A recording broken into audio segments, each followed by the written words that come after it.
नमस्कार दोस्तों, स्वागत है आपका अपने अपने YouTube चैनल यूपीपीसीएल क्रैकर्स के अंदर। तो दोस्तों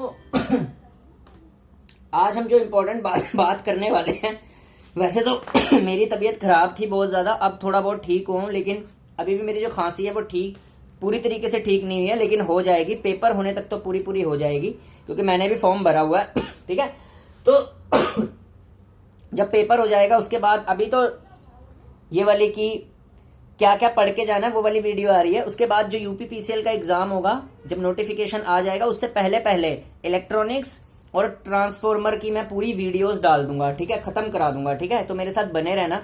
तो पहले तो हम बात करते हैं कि एलएमआरसी और यूपीएमआरसी जो जेई है, ठीक है, उसका पेपर किस तरीके से क्रैक किया जा सकता है और उसमें आता क्या क्या है और किस प्रकार का पेपर होने वाला है। ठीक है, तो 140 मार्क्स का टोटल पेपर होता है। ये देखिए, 140 मार्क्स का टोटल पेपर है।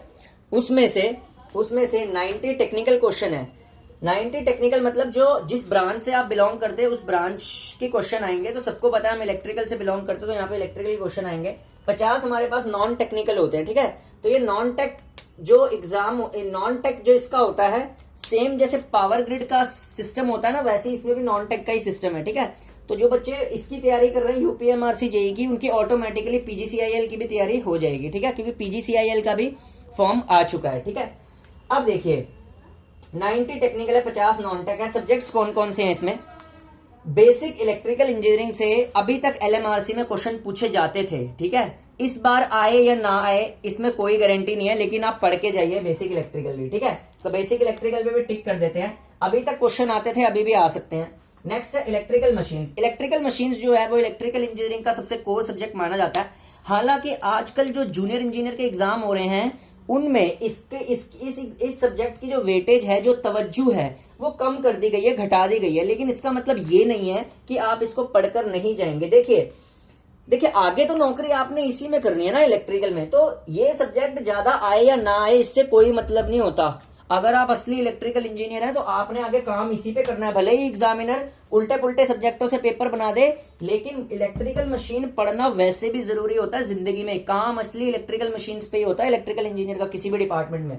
तो मशीन आपको पढ़ के जानी है, ज्यादा आए या कम आए इससे आपको कोई वो नहीं है। ठीक है, आपने पढ़ के जाना है। ठीक है, पावर सिस्टम हार्ट होता है इलेक्ट्रिकल इंजीनियर का। इलेक्ट्रिकल मशीन और पावर सिस्टम की बना एक इलेक्ट्रिकल इंजीनियर बिल्कुल खोखला है। ठीक है, वो निर्जीव है। तो पावर सिस्टम भी आपको पढ़ के जाना है। पावर सिस्टम के आपको न्यू क्वेश्चंस मिलेंगे, नए तरीके के क्वेश्चंस मिलेंगे इसके अंदर।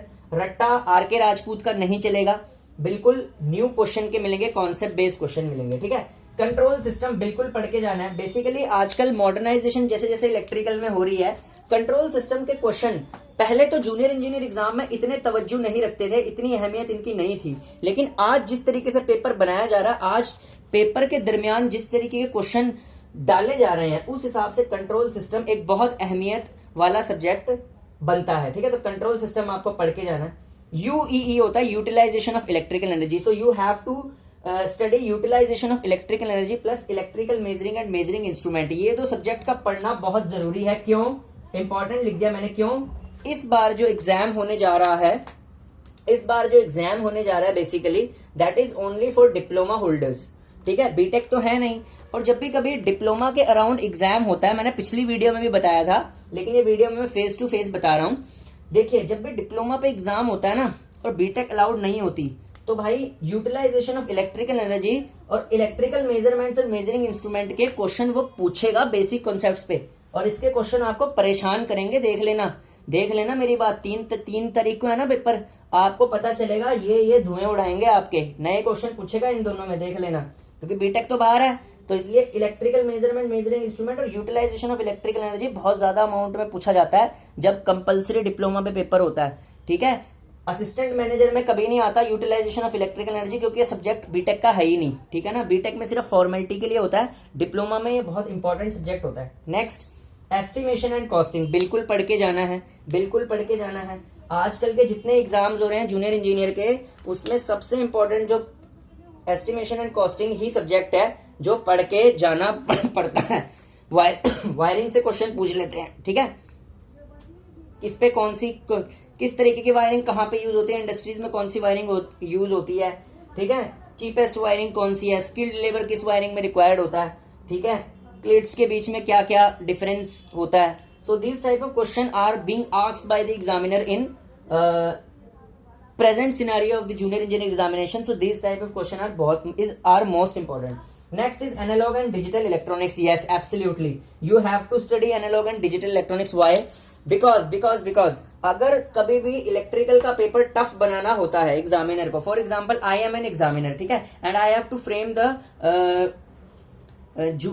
Frame junior engineer paper at slightly upper level than previous year paper. So what I will do, I will increase electronic portion in the examination. ये लो मैंने बढ़ा दिया. यानी कि जो अभी मैंने अंग्रेजी भौंकी है ना, इसका मतलब क्या है पहले समझते हैं. मैंने ये बोला है, अभी जो मैंने इंग्लिश भौंकी है, मैंने बोला है कि अगर मैं मान लो एग्जामिनर हूं, ठीक है, साइकोलॉजी पढ़ते हैं एग्जामिनर की, मुझे LMRC का पेपर बनाना है टफ, ठीक है, मुझे डिप्लोमा इंजीनियर्स के धुएं उड़ाने हैं, कान से धुएं निकलवाने हैं. तो धुएं निकलवाने का एक ही तरीका होता है, मैं क्या करूंगा, इस पोर्शन को कम कर दूंगा, कोर वाले पोर्शन को, और ये जो एनालॉग डिजिटल इलेक्ट्रॉनिक्स वाला पोर्शन है ना, इसको मैं उड़ा दूंगा. ट्रांजिस्टर पे क्वेश्चन डाल दूंगा, ऑसिलेटर पे क्वेश्चन डाल दूंगा, एम्पलीफायर्स के फीडबैक सिस्टम्स पे क्वेश्चन डाल दूंगा, पीएन जंक्शन की रिवर्स बाइसिंग पे क्वेश्चन डाल दूंगा, इंस्ट्रिक्टिक एक्सट्रिक्टिक सेमीकंडक्टर्स पे क्वेश्चन डाल दूंगा, और तुम्हारे जैसे सो को उलझाऊंगा. ठीक है, तो यही तरीका होता है. ठीक है, किसी भी एग्जामिनर जब भी गेम खेलता है, खेल खेलता है कैसे, हमारे जैसे बेरोजगारों के साथ. ठीक है, तो ये बढ़ जाती है. ठीक है, नेक्स्ट है भाई, पीएलसी, स्काडा, माइक्रो कंट्रोलर और माइक्रो प्रोसेसर पढ़ के जाना चाहिए या नहीं पढ़ के जाना चाहिए. देखिए, अभी तक तो ये पूछा नहीं गया, अभी तक तो ये पूछा नहीं गया एलएमआरसी के अंदर.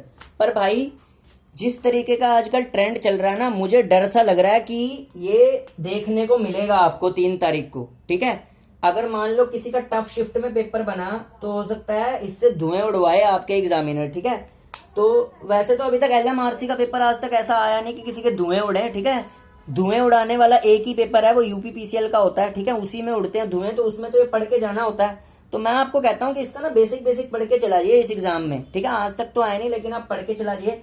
ठीक है, पीएलसी के बेसिक्स पढ़ जाइए, माइक्रो कंट्रोलर के बेसिक पढ़ जाना. ठीक है, पिन डायग्राम वगैरह जो होता है इसका, ठीक है, वो पढ़ के चला जाना. तो ये तो रही भाई अभी तक टेक्निकल की बात. ठीक है, और मेरे जैसे सर मतलब सीधी सी बात है, मैंने ये चैनल जो बनाया हुआ है मुद्दे की बातों पे बनाया हुआ है, मुद्दे की बात करता हूँ मैं, सीधी सी बात है. ठीक है, फलाने चैनल देख लेना, उनमें बस सीधा चलता है काम. ठीक है, उनको कोई लेना देना नहीं होता. मेरी एक वीडियो भी देख लोगे ना, आपके दिमाग में छप जाती है वो चीज. ठीक है, तो बस सीधी सी बात है. ठीक है, तो ये आपने पढ़ के जाना. अब बात रही नॉन टेक्निकल की. ठीक है, नॉन टेक्निकल में क्या पढ़ के जाना है ये याद रख लेना. टेक्निकल स्टूडेंट्स के लिए आजकल जो नॉन टेक्निकल बन रहा है उसमें कोई चेंज नहीं है, जैसे बनता था वैसे ही बन रहा है नॉन टेक्निकल. ठीक है, रीजनिंग मॉडरेट तक आती है. ठीक है, मॉडरेट लेवल तक की आती है. ठीक है, कौन सी, रीजनिंग. ठीक है, रीजनिंग आएगी मॉडरेट लेवल तक की. ठीक है, एप्टीट्यूड भी आपका मॉडरेट लेवल पे ही रहेगा.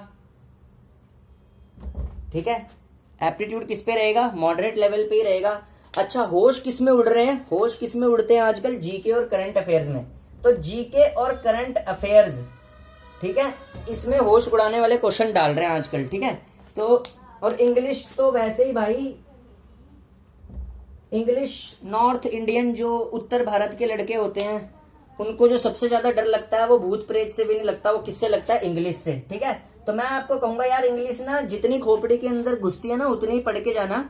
अच्छे से ना इसको अटेम्प्ट कर देना, टेक्निकल सेक्शन को. इंग्लिश पे तो वैसे भी हम यार रिस्क लेने से इतना डरते हैं. इंग्लिश प्रभु भरोसे ही होती है.